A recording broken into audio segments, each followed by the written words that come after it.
Hello, it's Mark Lanier with your video thought for the day. So yesterday morning I was teaching my class and I started a brand new series. It's got me really jazzed.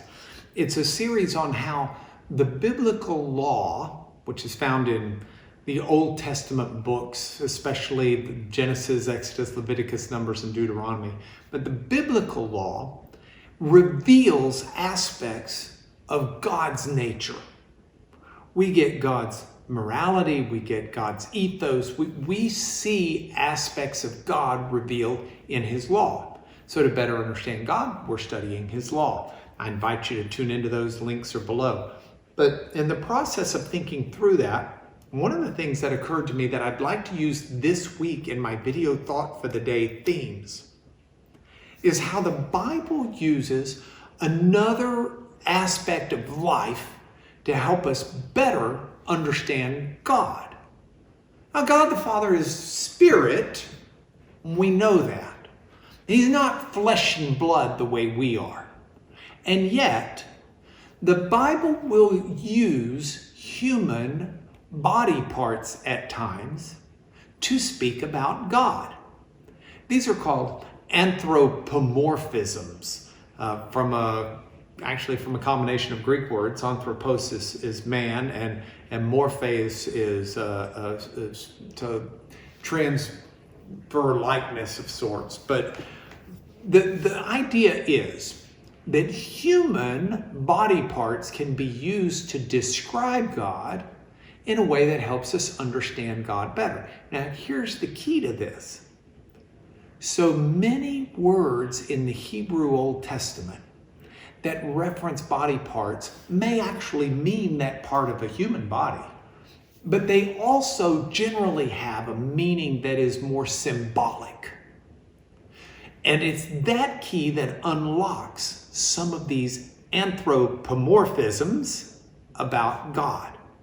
For example, there is a Hebrew word paneh, which means face or before. It's got a wide semantic range of meanings, so that's among those. But the idea of face, when it's used about God, isn't meaning two eyes, nose, mouth, and ears. Face, in that sense, is referencing the presence of God. It's the idea that God is to have His face is to have His presence before you. Now think about that in light of a couple of scriptures. The first one is the Old Testament prophet Isaiah.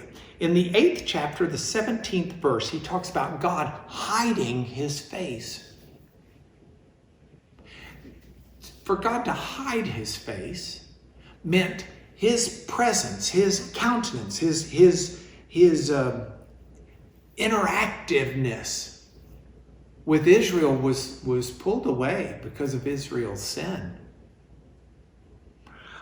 You think about Psalm 89, verse 15. Blessed are those who learn to proclaim you, who walk in the light of your presence, O Lord. That's the NIV translation.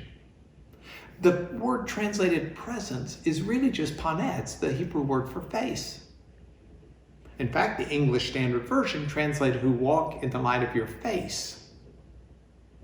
The presence of God. So we are to seek the face of God.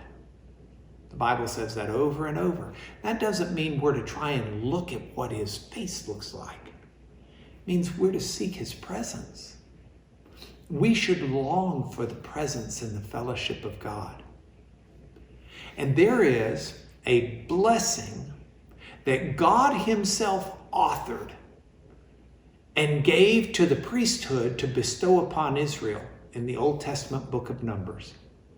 And in that blessing is my end of today's thought.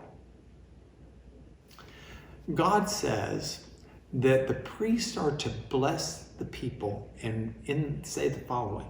Not just the Lord bless you and keep you. The Lord lift His countenance upon you. The Lord make His face to shine upon you. In other words, may the presence of God shine or bring you light, prosperity, joy. May the presence of God enrich your life. May God's face shine upon you today. And tomorrow we'll talk about another anthropomorphism.